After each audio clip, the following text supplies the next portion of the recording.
I'll draw your attention to one person in particular who talked about it in a specific moment, right? This is Ronald Reagan. This is standing with his back facing the Resolute desk, looking out of the Oval Office. And in January of 1989, he delivers his farewell address to the nation.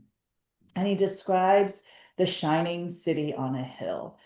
So that phrase, shining city on a hill, originally, you might recognize it, comes from Matthew chapter 5, which is part of the Sermon on the Mount, in which Jesus is preaching to his audience, and he says, a city on a hill cannot be hid, right? A shining city cannot be hid. And this is part of where, the truth will come out, or one's faithfulness will come out. It's also used in the 17th century by John Winthrop when he's about to sail into towards America. So one of the first colonialists belonging to Congregationalists coming to America at the time. And so Reagan borrows it. He names John Winthrop as the person who preached about the shining city. And he says, I'm not quite sure I'm not quite sure if if I've ever described what I saw when I used that phrase. And Ronald Reagan used this phrase more than any other president, the shining city on a hill. And JFK used it once, kind of brought it back into circulation. And then Ronald Reagan uses it many, many times in different speeches. And after Reagan, his imitators, those who want to be, right, the great communicator, the iconic Republican president, pick up that phrase as well. And you can see that through different speeches, I think through every single presidential candidate and president since Reagan has used that phrase at least once, if you look through the database of presidential communications.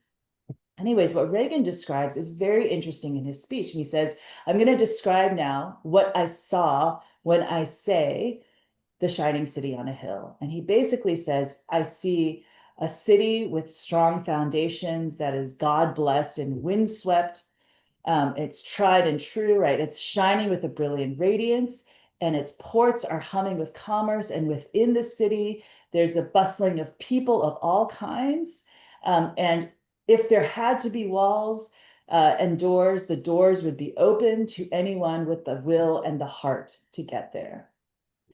Now, if you've read the description of the New Jerusalem in Revelation chapter 21, you're going to hear a lot of echoes. And I would argue that he is borrowing directly from Revelation in order to describe the United States in his vision. He's positioning himself as the seer, John of Patmos. He sees what looks like the New Jerusalem built on a strong foundation. It is shining, right? Brilliant, like with the radiance of God. It's humming, the ports are humming with commerce, just as the kings of the earth are bringing into the New Jerusalem the wealth, the tribute of the nations. And within it, right, just like there are multitudes of people of all kinds, we also have, the people of every tribe and multitude, as is described in Revelation. And if there are walls, well, there is a huge wall around the New Jerusalem. And if there's doors, the doors will be open. So also almost exactly in Revelation, we have, there are gates, but the gates are never shut, right? Because it is always day there, because the temple of God is shining within. And so you see, right, echoed piece by piece, the establishment of Reagan's vision of America and the United States as the shining city, echoing exactly parallel to Revelation chapter 21 and the description of the New Jerusalem.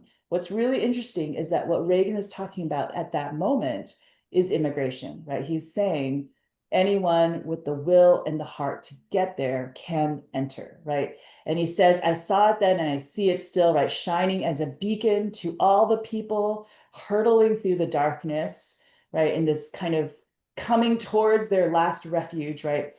From all the lost places. And so this is this apocalyptic moment of people arriving at the shining city, much as we might imagine, right? All the dead trying to enter into the New Jerusalem. And he's saying anyone with the will and the heart to get there. So you see in Reagan's description, right? This understanding on the one hand, right? A walled city, it's holy, it's shining, it's a destination. The kings are bringing in the wealth into the city. in which there's light and radiance. It's strong. It's right. All its defensive forces are there, but at the same time, it's welcoming, it's hospitable. And then you also have America, shining city on a hill, in an echo, right, of that very passage. So again, this is all in very much mirroring and consistent with the long history of US and the America before that understanding of itself as an apocalyptic place, as reflecting the New Jerusalem as we see it described in Revelation.